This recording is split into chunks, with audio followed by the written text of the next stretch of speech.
नमस्कार, अनादि टीवी में आपका बहुत स्वागत है और मैं हूं आपके साथ अनुपमा खोपरे। आज बात करेंगे महाराष्ट्र की, जहां महाराष्ट्र में बड़ा बदलाव देखने को मिल रहा है। आपको बता दें कि अजित पवार ने डिप्टी सीएम पद की शपथ ले ली है। तो तस्वीरें आपके सामने, जहां टीवी स्क्रीन पर आप ये लाइव तस्वीरें देख सकते हैं, जहां पर अजित पवार महाराष्ट्र के उप मुख्यमंत्री पद की शपथ लेते हुए नजर आ रहे हैं। बता दें कि इस दौरान उनके साथ में तमाम उनके समर्थक भी मौजूद है, तमाम नेता मौजूद है, जिन्होंने अब शिंदे सरकार में सदस्यता ली है। और ये तस्वीरें आपके सामने, जहां पर शिंदे सरकार के तमाम लोगों के साथ में देवेंद्र फडणवीस, जो कि उप मुख्यमंत्री है, और उसके साथ ही मुख्यमंत्री महाराष्ट्र के एकनाथ शिंदे भी मौजूद हैं। तो ये तस्वीरें आपके सामने हैं, जहां पर डिप्टी सीएम बने हैं शरद पवार के ओर से। उन्होंने एक बगावत कर दी थी और उसके बाद में अब अजित पवार महाराष्ट्र के उप मुख्यमंत्री बन चुके हैं। तो शपथ की तस्वीरें आप तक हम पहुंचा रहे हैं, टीवी स्क्रीन पर आप देख सकते हैं। देखिए, लगातार एनसीपी में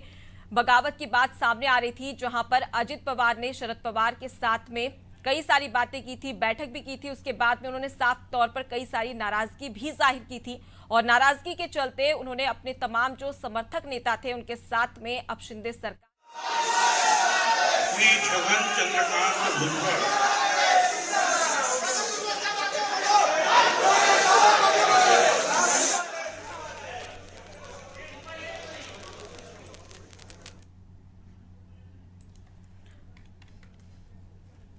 तो ये सीधी तस्वीरें आपको दिखा रहे हैं, जहां पर अजित पवार के तमाम जो ऐसे नेता है जिन्हें मंत्री पद की शपथ भी दी जा रही है, उन्हीं में से एक है। जहां पर यह भी जानकारी भी सामने आ रहा था कि जो 9 सहयोगी विधायक है उन्हें शिंदे सरकार में मंत्री पद दिया जा सकता है। और इसी के चलते ये तस्वीरें आपके सामने, जहां पर मंत्री पद की शपथ लेते हुए नजर आ रहा है।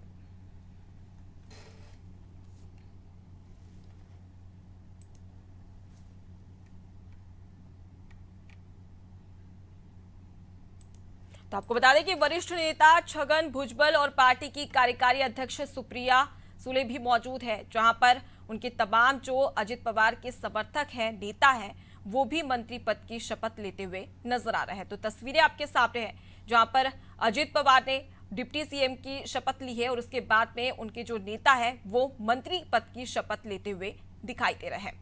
लगातार टूट की नजर आ रहा था और देखा जाए तो शरद पवार की एनसीपी पार्टी में अजित पवार लगातार कई सारी बातों को लेकर नाराजगी भी जाहिर कर रहे थे और नाराजगी का सबसे बड़ी वजह यही बताई जा रही थी कि राहुल गांधी के साथ सहयोग करने के शरद पवार के एक तरफा फैसले से अजित पवार काफी नाराज चल रहे थे। उन्होंने नाराजगी भी जाहिर की थी और कहीं ना कहीं अभी यही स्थिति नजर आ रही है और इसी के चलते अब शिंदे सरकार में अजित पवार शामिल हो चुके हैं और उप मुख्यमंत्री बनाए गए हैं। जहां पर हाल ही में तस्वीरें आपके सामने है, जहां पर उप मुख्यमंत्री अजित पवार बनाए गए और उसके साथ ही उनके तमाम जो नेता है, सहयोगी नेता है, वो अब मंत्री पद की शपथ ले रहे हैं।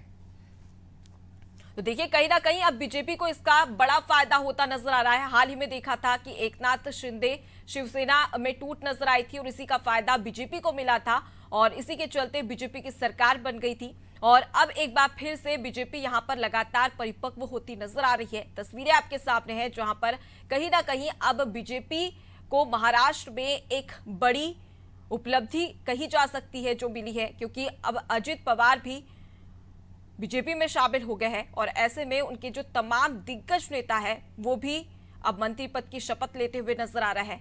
तो देखिए, महाराष्ट्र में एक बड़ी सियासत देखने को मिल रही है इस पर और एक बड़ा बदलाव, जहां पर देखा जाए तो अब शरद पवार की जो पार्टी थी एनसीपी, उसमें एक बड़ी टूट नजर आ रही है। तो ज्यादा बातचीत के लिए हमारे साथ में पॉलिटिकल एडिटर मनोज वर्मा जी जुड़ गए। मनोज जी, महाराष्ट्र में लगातार इस पर नाराजगी भी देखने को मिल रही थी, जिस प्रकार से एनसीपी काफी नाराज चल रही थी और एनसीपी के जो नेता प्रतिपक्ष के पद पर थे अजित पवार, वो शरद पवार से नाराज चल रहे थे और अब इसी का फायदा कहीं ना कहीं बीजेपी को होता नजर आ रहा है। डिप्टी सीएम बनाए गए हैं अजित पवार। देखिए, अजीत पवार जो है शरद पवार के भतीजे हैं और महाराष्ट्र के कद्दावर नेताओं में से एक है और उनकी लेकिन राजनीतिक महत्वाकांक्षा किसी से छुपी नहीं है। पिछली बार जब चुनाव के दौरान जब माफ कीजिए बीजेपी और शिवसेना गठबंधन को बहुमत मिला था, उस समय 2.5 साल के सीएम के फार्मूले पर उद्धव ठाकरे अड़ गए थे। नतीजा ये हुआ कि उद्धव ठाकरे ने एनसीपी और कांग्रेस के साथ मिलकर सरकार बना ली थी। 1 साल पहले जब एकनाथ शिंदे के गुट ने बगावत की, उसके पहले जब ये सरकार नहीं बन पा रही थी तब अजित पवार के सहयोग से बीजेपी ने वहाँ सरकार बनाने का प्रयास किया था। सुबह तड़के 5 बजे राजभवन में शपथ ग्रहण हुआ, जिसमें देवेंद्र फडणवीस ने मुख्यमंत्री पद की शपथ ली थी और अजित पवार ने उप मुख्यमंत्री पद की। जी। लेकिन वो अपने बाकी जो कुल लगभग 54 विधायक है एनसीपी के, तो जरूरत का बहुमत का नंबर नहीं जुटा पाए थे, जिसके कारण उन्होंने इस्तीफा देना पड़ा था। बाद में वापस एनसीपी में लौट आए थे और शरद पवार ने बगावत टाल दी थी। लेकिन इसके बाद जो पिछले साल एक घटनाक्रम हुआ जब एकनाथ शिंदे ने शिवसेना से बगावत की और बीजेपी के सहयोग से वो मुख्यमंत्री बन गए, तब से महाविकास अघाड़ी में फूट की खबरें आ रही थी और ये कहा जा रहा था कि किसी भी समय इसमें फूट हो सकती है। जी। पिछले दिनों खबर आई थी कि शरद पवार के भतीजे अजित पवार बीजेपी के संपर्क में और उप मुख्यमंत्री बनना चाहते हैं। खुद शरद पवार ने कहा था कि अगर उनके भतीजे ऐसा करते हैं तो उन्हें कोई आपत्ति नहीं है। जी। लेकिन वो पार्टी पर अपनी बेटी का कब्जा बरकरार रखना चाहते थे। अपनी राजनीतिक विरासत वो अपने भतीजे की जगह बेटी सुप्रिया सुले को सौंपना चाहते थे। इसलिए पिछले दिनों उन्होंने इस्तीफा दे दिया था शरद पवार ने। इसके बाद बड़ा नाटक हुआ और फिर विधायकों के दबाव में उन्होंने अपना इस्तीफा वापस ले लिया, लेकिन 2 कार्यकारी अध्यक्ष बना दिए थे। उनमें एक उनके सबसे नजदीकी प्रफुल्ल पटेल थे और दूसरे उनकी बेटी सुप्रिया सुले थी और नेता प्रतिपक्ष का जिम्मेदारी अजित पवार संभाले हुए थे। अभी कुछ दिन पहले अजित पवार ने बयान दिया था कि वो नेता प्रतिपक्ष के पद पर रहना नहीं चाहते, वो संगठन में काम करना चाहते हैं। जी। तब ये कहा जा रहा था कि वो शायद इस बात को लेकर गंभीर नहीं है और वो इस नाराजगी के चलते इस प्रकार के बयान दे रहे हैं। लेकिन जी। अंदर ही अंदर जो खबरें आ रही थी वो बताया जा रहा था कि बीजेपी से उनकी नजदीकियां बढ़ती जा रही है और आज नतीजा हुआ है कि जब शरद पवार पूना में है और अचानक से खबर आती है कि अजित पवार राजभवन पहुंचते हैं, उनके साथ वो अपने समर्थक लगभग 18 विधायकों के भी जाने की खबर है, जिसमें छगन भुजबल है या तमाम सारे लोग जो मंत्री पद की शपथ ले रहे हैं और अजित पवार खुद उप मुख्यमंत्री बन गए हैं। तो महाराष्ट्र में 2 उप मुख्यमंत्री होंगे, एकनाथ शिंदे मुख्यमंत्री हैं, जी। पूर्व मुख्यमंत्री देवेंद्र फडणवीस इसी सरकार में उप मुख्यमंत्री हैं। जी। अब ये माना जा रहा है कि क्या शरद पवार अपने भतीजे के खिलाफ कोई कार्रवाई करेंगे या अजित पवार इतने सारे विधायक अपने साथ ले आते हैं 2/3 कि वो पार्टी में तोड़ के नया गुट बना सकें या पार्टी उनको निष्कासित करती है। तो ये तमाम सारे तकनीकी पहलू हैं जिस पर शरद पवार की ओर से भी कोई प्रतिक्रिया नहीं आई है। लेकिन एक दिन पहले जरूर खबर आई थी कि अजित पवार ने अपने बंगले पर विधायक दल की बैठक बुलाई थी। तब शरद पवार ने कहा था कि वो विधायक दल के नेता हैं, वो जी। ऐसी बैठक बुला सकते हैं और इस बैठक में तमाम सारे वो लोग थे जो आज शरद पवार को जो अजित पवार के साथ राजभवन में शपथ ग्रहण में दिखाई दे रहे हैं। जी। तो अभी खबरें यही हैं कि लगभग 1.5 दर्जन विधायकों के साथ वो पहुंचे हैं और अजित पवार सहित अजित पवार मुख्यमंत्री पद की शपथ लिए लगभग 9 और विधायकों को मंत्री पद की शपथ दिलाई जा रही है। लेकिन जो सबसे बड़ा टेक्निकल सवाल वही है कि क्या अजय शरद पवार अपने भतीजे अजित पवार की इस बगावत को नजरअंदाज करेंगे? क्या पूरा का पूरा एनसीपी बीजेपी और एकनाथ शिंदे वाली शिवसेना को सरकार को समर्थन कर देगा जी। या क्या पार्टी इन सारे लोगों पर कार्रवाई करेगी, इनको दल से निकाल देगी या क्या वो इतने नंबर अजित पवार जुटा लेंगे कि वो एनसीपी के 2 टुकड़े करके एक अपने नए पार्टी को नई राजनीतिक दल की मान्यता दिला सके। जी। लेकिन बीजेपी के लिहाज से घटनाक्रम इसलिए महत्वपूर्ण है क्योंकि उत्तर प्रदेश के बाद महाराष्ट्र वो राज्य है जहाँ सबसे ज्यादा लोकसभा की 48 सीटें हैं। जी। पिछली बार बीजेपी और शिवसेना के गठबंधन को भारी सफलता मिली थी, लेकिन इसके बाद जब खटास पैदा हुई तो एक महाविकास अघाड़ी बनाई गई थी जिसने सरकार भी बनाई थी, जिसमें उद्धव ठाकरे की शिवसेना है, एनसीपी थी, उसमें कांग्रेस थी और छोटे मोटे कई सारे दल। तो माना जा रहा था कि जो जिस प्रकार से पिछले महीने पटना में विपक्षी दलों की कवायद हुई थी जिसमें सारे दल एक साथ मिलकर चुनाव लड़ने के लिए तैयार थे, तो बीजेपी को लग रहा था कि अगर सारे दल मिलकर एक साथ लड़ते हैं तो बीजेपी जी। के लिए दिक्कत का सामना करना पड़ सकता है और उसकी सीटें कम हो सकती है। इसलिए बीजेपी को नए राजनीतिक सहयोगी वहां चाहिए थे। तो पहले उन्होंने सरकार गिराई, एकनाथ शिंदे को अपने साथ लाया, उनको मुख्यमंत्री बनाया और अब अजित पवार से बगावत करवाती है। तो जो दूसरे नंबर की लड़ाई दो बचे हैं क्योंकि कांग्रेस में चौथे नंबर की पार्टी महाराष्ट्र में जी। और वो लंबे समय से सरकार में भी रही, तो एनसीपी के गठबंधन से रही वो, और इस बार जब अलग अलग पार्टियां चुनाव लड़ी थी तो वो चौथे नंबर पर रहे थे। तो अब ऐसे में सवाल यही है कि बीजेपी क्या अपना कुनबा इतना बड़ा बढ़ा लेती है कि लोकसभा चुनाव में उसको फायदा मिले, क्योंकि विधानसभा चुनाव महाराष्ट्र में भी 2025 में होना, उसके पहले 2024 के लोकसभा चुनाव में जाए। जी। तो महाविकास अघाड़ी में तोड़-फोड़ करने के बाद वो अपना कुनबा बढ़ाना चाह रही है।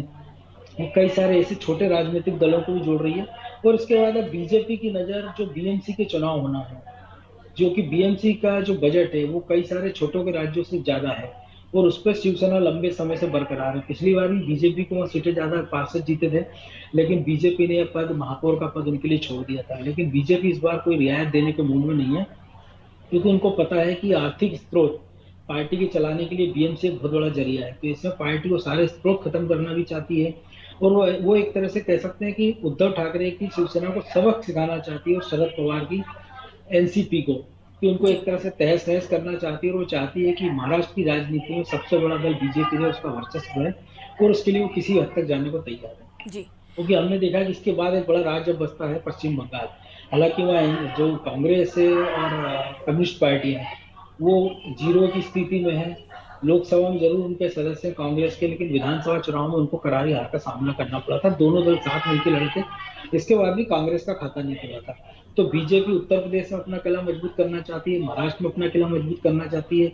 अब बीजेपी की नजरें बिहार में, जहाँ एक एक करके वो जेडीयू में टूट करवाती जा रही है, उसके नेताओं को अपने पाले में लाती जा रही है। तो जी जो जो लोकसभा चुनाव का वक्त नजदीक आता जाएगा, इस प्रकार की तोड़फोड़ कई सारे और राज्यों में हमको अलग अलग पार्टियों में देखने को मिल सकती है। जी मनोज जी, अगर बात करें तो जब अजित पवार को नेता प्रतिपक्ष बनाया गया था तब भी उन्होंने कहा था कि मैं इससे नाखुश हूं और मैं चाहता हूं कि पार्टी संगठन के लिए काम करूं। साफ तौर पर शरद पवार से उन्होंने नाराजगी व्यक्त की थी। अब ऐसे में जैसा कि जानकारी में सामने आ रहा है कि 54 विधायकों में से एनसीपी के 30 विधायक अब अजित पवार के साथ में है, तो अब ऐसे में एनसीपी का भविष्य आगे क्या होगा, क्योंकि यहाँ पर एक बड़ी टूट हुई है। देखिए, जैसे मैंने कहा कि 44 में से अगर 30 लोग उनके साथ आ जाते हैं तो वो नंबर पर्याप्त होगा कि अगर जी अजीत पवार मूल एनसीपी पर कब्जा ठोक दें, या एनसीपी से अलग एनसीपी अजीत पवार गुट बना लें वो, या अपनी नई पार्टी बना ले और बीजेपी के साथ मिलकर अगला लोकसभा चुनाव लड़े, तो हो सकता है कि वो एक तरह से कह सकते हैं कि अब एनसीपी का वजूद खतरे में है। और अजीत पवार की नाराजगी भी इसलिए है कि उन्होंने इस संगठन को खड़ा करने में बड़ी सक्रिय भूमिका निभाई थी। एनसीपी पर आज भी अजीत पवार की पकड़ संगठन में मजबूत मानी जाती है, और वो सुप्रिया सुले के भाई हैं, लेकिन सुप्रिया सुले से कहीं ज्यादा सीनियर हैं। जी और ऐसे में सुप्रिया सुले को जब कार्यकारी अध्यक्ष बना दिया गया था तो वो उनके जूनियर होकर उनको काम करना पड़ता। यही कारण है कि उन्होंने नेता प्रतिपक्ष छोड़ने का कहा था, और ये कहा था मैं पार्टी में काम करना चाहता हूँ। तो पार्टी में भी क्योंकि राष्ट्रीय अध्यक्ष के पद पर शरद पवार हैं, वो प्रदेश में 2 कार्यकारी अध्यक्ष थे, सुप्रिया सुले और प्रफुल्ल पटेल। जी इसके नाते अजीत पवार के लिए वहाँ बहुत सारा स्कोप बच नहीं रहा था। तो जाहिर सी बात है, उन्होंने एक तरह से संकेत दे दिया था शरद पवार को और सुप्रिया सुले को भी, कि लंबे समय तक वो एनसीपी में नहीं बने रहने वाले हैं। लेकिन बीजेपी भी वेट एंड वॉच की स्थिति में थी कि क्या अजीत पवार वो नंबर जुटा लेते हैं, क्योंकि बीजेपी एक बार उनके चक्कर में धोखा खा चुकी थी, जब तड़के देवेंद्र फडणवीस और अजीत पवार को मुख्यमंत्री उप मुख्यमंत्री पद की शपथ दिलाई थी, लेकिन अजीत पवार अपने साथ जरूरी विधायक नहीं ला पाए थे, और वो लौट के वापस एनसीपी में चले गए थे। जी और बाद में महाविकास अघाड़ी सरकार में उनको मंत्री भी बनाया गया था। लेकिन बीजेपी ने जब ये पुख्ता कर लिया कि उनके पास नंबर्स हैं, वो जरूरी विधायक अपने साथ ला सकते हैं, तब उनको ओके मिला। और जब वो राजभवन पहुंचे तो देवेंद्र फडणवीस और मुख्यमंत्री एकनाथ शिंदे पहले से मौजूद थे, शपथ ग्रहण की सारी तैयारियां हो चुकी थी और आनंद फानंद में उनको शपथ दिला दी गई। तो इससे ये भी साबित होता है कि शरद पवार की ढलती उम्र के साथ साथ पार्टी पर उनकी पकड़ कमजोर होती जा रही है, और अजीत पवार ने इसका पूरा पूरा फायदा उठाया। हालांकि शरद पवार का अपना ट्रैक रिकॉर्ड भी यही रहा है कि उनके बारे में कहा जाता है कि उनके दाहिने हाथ को नहीं पता होता कि बायां हाथ क्या करेगा। सुबह वो कुछ और कहते हैं, शाम को कुछ और कहते हैं, और रात में वो कुछ और कहने लगते हैं। और पॉलिटिकली रूप से राजनीति के चाणक्य माने जाते हैं, लेकिन उनको कभी भी एक भरोसेमंद राजनेता कभी नहीं माना गया, क्योंकि ये पता नहीं होता कि वो कब किसके साथ क्या करते हैं। जी तो लगभग यही टैक्टिक्स उनके भतीजे ने उनके साथ अपनाई है। और जब शरद पवार पूना में थे, सुप्रिया सुले को पता नहीं था कि पार्टी में इतनी बड़ी बगावत हो रही है, सारे विधायक अचानक से पहुंच जाते हैं और किसी को कानों कान खबर नहीं बनती। और जब खबरें आती, जब राजभवन से खबरें आती हैं कि अजीत पवार अपने साथ इतने सारे विधायकों को लेकर पहुंचे हैं, उनको डिप्टी सीएम बनाया जा रहा है, छगन भुजबल सहित 9 उनके सहयोगियों को मंत्री बनाया जा रहा है। मनोज जी, एक बड़ी बात सामने आती है जब भी महाराष्ट्र की राजनीति की बात करी जाए तो सबसे ज्यादा पावरफुल पार्टी शिवसेना और एनसीपी को माना जाता है, उसके बाद में बीजेपी और कांग्रेस की बात की जाती है। लेकिन आने वाले समय में अगर पिछले समय की बात कर ली जाए तो लगातार इस पर सियासत देखने को मिल रही थी। सबसे पहले शिवसेना में टूट हुई, उसके बाद में एनसीपी में, तो कहीं ना कहीं इसका जो बड़ा फायदा है वो बीजेपी को मिलता नजर आ रहा है। जी देखिए, पहले एक तरह से अघोषित गठबंधन था। जब बाला साहब ठाकरे थे तो ये दोनों में अघोषित गठबंधन था कि विधानसभा की सीटें ज्यादा शिवसेना लड़ती थी और लोकसभा में बीजेपी ज्यादा सीटें लड़ती थी। और हमेशा जो होता था कि मुख्यमंत्री शिवसेना का बनाया जाता था। हालांकि लंबे समय से शिवसेना वहाँ सत्ता से बाहर थी, जी। क्योंकि एनसीपी और कांग्रेस के गठबंधन ने वहाँ लंबे समय तक सरकारें बनाई है। लेकिन उसके पहले भी जब बीजेपी का गठबंधन जीता है तो मनोज जोशी को मुख्यमंत्री बनाया गया, उसके बाद में तमाम सारे नेता रहे। लेकिन जब पिछली बार जब बहुमत मिला तो फिर जब देवेंद्र फडणवीस को बनाया गया और बीजेपी वहां बड़े भाई की भूमिका में आ गई थी। विधानसभा की भी करें और लोकसभा की, इस बार भी जी बीजेपी ने ज्यादा सीटों पर मनोज जी, चुनाव इस लड़ा वक्त था, मैं ज्यादा आपको सीटें रोकना जीती थी। चाहूंगी, लेकिन हमारे साथ में एनसीपी की ओर से रवि पराते और साथ ही बीजेपी की ओर से हमारे साथ में विजय सोनवार शास्त्री जी जुड़ चुके हैं। आप सभी का बहुत बहुत स्वागत है अनादि टीवी में। सबसे पहले मैं रुक करूंगी एनसीपी नेता रवि पराते की ओर। रवि जी, एक बड़ी टूट यहाँ पर एनसीपी में देखने को मिल रही है, क्या कहेंगे आप? डिप्टी सीएम का पद मिल चुका है अजित पवार को। देखिए, जैसे कि अभी आप कह रहे हैं कि बड़ी फूट है, तो ऐसा कुछ भी नहीं है। राष्ट्रवादी कांग्रेस पार्टी एक ही पार्टी है और हमारे नेता आदरणीय शरद चंद्र जी पवार साहब है, आदरणीय सुप्रिया ताई है, अजित दादा है, प्रफुल्ल भाई पटेल साहब है। तो देखिए, अभी पूरा जो ये है वो स्पष्ट होने का है। अभी तक के आदरणीय पवार साहब की कोई भी प्रतिक्रिया ट्विटर के माध्यम से बोलो या कार्यकर्ताओं को नहीं मिली है। तो जैसे कि वो सारी जो भूमिका है, पार्टी की जो भूमिका है, वो आदरणीय पवार साहब जो है वो स्पष्ट करेंगे, सुप्रिया सुलेताई जो है वो स्पष्ट करेंगे। तो कहीं ना कहीं हमने अभी वेट एंड वॉच की भूमिका में रहना चाहिए। और अजित दादा भी कोई दूसरे नहीं, तो वो भी हमारे वरिष्ठ नेता है। रवि जी, और अब क्या जो भी wait and watch? Ajit Pawar deputy CM बन चुके हैं और लगभग 30 विधायकों के साथ में उन्होंने शिंदे सरकार में शपथ ग्रहण भी ले लिया है। आपको लगता है कि वेट एंड वॉच की स्थिति अभी है? जो होना था वो तो हो चुका है, अब क्या इंतजार? देखिए, इसके पहले भी एक ऐसा ही ये चीज हमें देखने को मिली थी महाराष्ट्र में। लेकिन आपने देखा कि 2-3 दिनों के बाद में चित्र कुछ और ही स्पष्ट होने लगा धीरे धीरे। तो देखिए, चाणक्य जो है वो आदरणीय पवार साहब है और पवार साहब ही ये सारी चीजें स्पष्ट करेंगे, ऐसा हमें लगता है। और हम सारी कार्यकर्ता और पदाधिकारी जो है वो अभी वेट एंड वॉच की भूमिका में है, हम पार्टी के साथ है। ठीक है, विजय जी हमारे साथ में बीजेपी की ओर से जुड़े हैं, मैं उनका रुख करूंगी। विजय जी, जब शिवसेना में टूट हुई थी उसका फायदा बीजेपी को हुआ, अब इसके बाद में एनसीपी में टूट हुई है तो उसका फायदा भी बीजेपी को होता नजर आ रहा है, क्या कहेंगे आप? बीजेपी फायदा और लाभ पर्सनल लाभ के लिए नहीं करती है। बीजेपी जो भी कर रही है वो महाराष्ट्र की जनता के हित के लिए कर रही है। और लगातार हम लोगों ने वहां पर, हमारी पार्टी ने लंबे समय तक महाराष्ट्र की जनता का हित चाहा है। वहां पर एक सुशासन दिया था, करप्शन लेस हमारी सरकार चली थी। और इसके बाद जो भी हुआ था उसको तो देखा ही जा सकता है कि किस तरह से असंवैधानिक और अनइथिकल ढंग से वहां सरकार बनाई गई थी। उद्धव ठाकरे ऐसे व्यक्ति थे जो शरद पवार के प्रति उनकी क्या भावना थी, लेकिन वो किस मजबूरी में जाकर के उनके गोद में बैठ गए थे। बाद में उसका खामियाजा भी उनको भुगतना पड़ा। मेरे ख्याल से मनोरमा जी, ये जो कुछ भी हो रहा है इस समय महाराष्ट्र की जनता के हित के लिए हो रहा है। और भारतीय जनता पार्टी के जो कार्य हैं उनको देख करके वहाँ के जो राजनीतिज्ञ हैं, जो लोग हैं, वो चाहते हैं सपोर्ट करना है। इस तरह से भारतीय जनता पार्टी को एक विशाल सपोर्ट मिल रहा है वहां पर। और इसके अलावा इसको अगर इस दृष्टि से देखा जाए कि ये कोई पॉलिटिकल स्टंट है तो ऐसी बात नहीं है। वहां पर जो कुछ भी हो रहा है वो बहुत स्वाभाविक रूप से और जनहित के लिए किया जा रहा है। जी विजय जी, अगर बात कर ली जाए तो लोकसभा चुनाव 2024 में है और उत्तर प्रदेश के बाद में ज्यादातर लोकसभा चुनाव में महाराष्ट्र का जिक्र भी होता नजर आता है। ऐसे में क्या लगता है कि बीजेपी कितना परिपक्व और कितनी ताकतवर नजर आएगी अब इसके बाद में? देखिए, भारतीय जनता पार्टी हमेशा परिपक्वता के साथ ही कार्य की है। और जहां तक मजबूती की बात है तो ये पिछले 2019 के इलेक्शन में भी आपने देखा होगा कि भारतीय जनता पार्टी को पिछले इलेक्शन से ज्यादा जन सपोर्ट मिला था और सीटें भी मिली थी। यहाँ पर भी वही स्थिति है। लेकिन जहाँ तक वर्तमान आज की स्थिति है, इसमें जो तमाम नेताओं ने भारतीय जनता पार्टी को सपोर्ट किया है और वो अपनी पार्टियों को छोड़ करके हमारी पार्टी भारतीय जनता पार्टी में शामिल हुए हैं, तो वो सिर्फ इसलिए हुए हैं कि हमारे जो नेता है नरेंद्र मोदी जी, जो वैश्विक स्तर पर भी उनकी एक अलग भूमिका दिखाई देती है और भारतीय परिप्रेक्ष्य में भी वो एक जननायक के रूप में यहाँ दिखाई देते हैं। ऐसे में उनको जननायक क्या, वो एक अभिभावक के रूप में इस देश की राजनीति में उनका अपना प्रेजेंस दिखाई दिया है। ऐसे में लोग एक अभिभावक को ज्वाइन कर रहे हैं, वो उसके कामों में सपोर्ट करने के लिए आ रहे हैं ताकि और मजबूती के साथ जनहित के कार्य किए जा सके। जी, रवि जी का रुख करूंगी मैं, एनसीपी से हमारे साथ में जुड़े हुए हैं। रवि जी, अब आपको क्या लगता है कि आगे एनसीपी का कदम क्या होगा, क्योंकि कहीं ना कहीं एक बड़ी टूट यहाँ पर नजर आ रही है और बड़ा सवाल ये भी होता है कि आखिर शरद पवार को क्या इस बात की नाराजगी की जानकारी तो रही होगी, तो क्या उन्होंने कोशिश नहीं की? देखिए, कोई पार्टी टूटी नहीं है। कृपया जो न्यूज वाले जो प्रोपोगंडा जो सुबह से चालू है, तो न्यूज वालों ने वो प्रोपोगंडा मेरे हिसाब से नहीं करना चाहिए।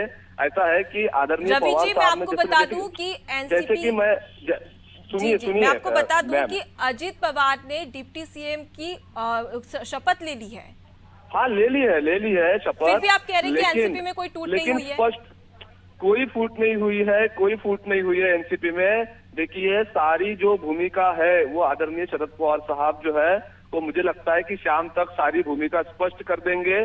और देखिए, इसके पहले भी हमने देख चुके हैं कि सारे नेता जो गए थे वो वापस आ गए थे जब पवार साहब ने आगे चलकर भूमिका ली थी। तो देखिए, कुछ भी हो सकता है। राष्ट्रवादी कांग्रेस पार्टी हमेशा महाराष्ट्र के राजनीति में चाणक्य की भूमिका में रही हुई है और राष्ट्रवादी कांग्रेस पार्टी के जो साफ सुथरे नेता है, जैसे कि आदरणीय अजित दादा के लिए अगर हम लोग बात करते हैं, तो हमेशा भारतीय जनता पार्टी ने उनको साथ में लेने का ही प्रस्ताव उन्होंने हमेशा रखा हुआ है।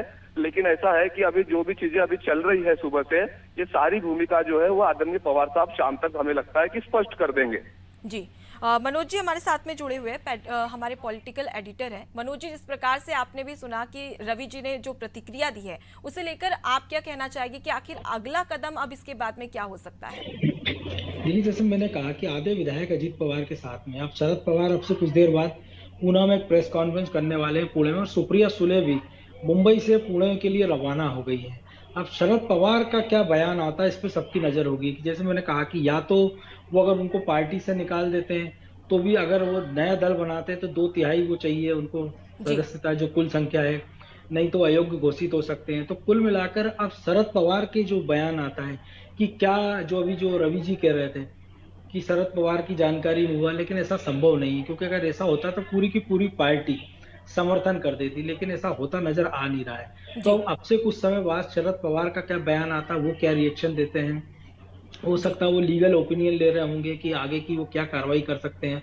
हो सकता है कि जो विधायकों को वापस मनाने का प्रयास किया जा रहा है, लेकिन पिछली बार ये था कि अजित पवार अकेले गए थे और बीजेपी को बहुमत नहीं मिल पा रहा था। लेकिन अभी की स्थिति में सरकार उनकी 1 साल से ज्यादा से चल रही है एकनाथ शिंदे के नेतृत्व में, तो जाहिर सी बात है कि अजित पवार को जब वो लाए होंगे तो पूरी सोच विचार के सारी रणनीति के साथ लाए होंगे कि वो कौन कौन से कदम होते हैं कि अगर वो बगावत करते हैं, नया दल बनाते हैं, भारत समर्थन देते हैं, या एक नई पार्टी बना लेते हैं, या एनसीपी उनको अगर निष्कासित करती है, तब की सूरत क्या होगी। ये सारे बहुत सारे ऐसे राजनीतिक सवाल हैं जिनका जवाब अभी आना बाकी है। जी, तो बिल्कुल मनोज जी, अब इसके बाद में देखने वाली बात होगी कि आखिर एनसीपी अब अगला कदम क्या उठाती है। फिलहाल के लिए आप सभी का बहुत शुक्रिया हमसे बातचीत करने के लिए और हमारे साथ में जुड़ने के लिए। तो देखिए, महाराष्ट्र में अब एक और बड़ा बदलाव देखने को मिल रहा है, जहां पर शिवसेना में टूट के बाद में एकनाथ शिंदे की सरकार बनी थी, बीजेपी को इसका बड़ा फायदा हुआ था और डिप्टी सीएम देवेंद्र फडणवीस बनाए गए थे। अब इसके साथ में महाराष्ट्र की एक और बड़ी पार्टी राष्ट्रवादी कांग्रेस पार्टी में टूट हुई है और अजित पवार जो है वो शरद पवार के भतीजे हैं और अजित पवार अब महाराष्ट्र में डिप्टी सीएम की पद की शपथ ले चुके हैं और कई सारे ऐसे उनके साथ में दिग्गज नेता है जिन्होंने मंत्री पद की शपथ भी ले ली है। अब 2024 में लोकसभा चुनाव, और अब ऐसे में देखने वाली बात होगी कि आखिर बीजेपी को इसका कितना बड़ा फायदा होता है, क्योंकि जब भी बात की जाती है लोकसभा चुनाव की तो उत्तर प्रदेश के बाद में महाराष्ट्र एक सबसे बड़ा राज्य है जहां पर लोकसभा की सबसे ज्यादा सीटें हैं। अब ऐसे में कहा जा रहा था कि शिवसेना और एनसीपी सबसे बड़ी पार्टी है महाराष्ट्र की, लेकिन वहीं दूसरी ओर देखा जाए तो दोनों में टूट का फायदा सीधे तौर पर यहां पर बीजेपी को मिलता हुआ नजर आ रहा है। फिलहाल के लिए इतना ही। देखते रहिए अनादि टीवी। नमस्कार।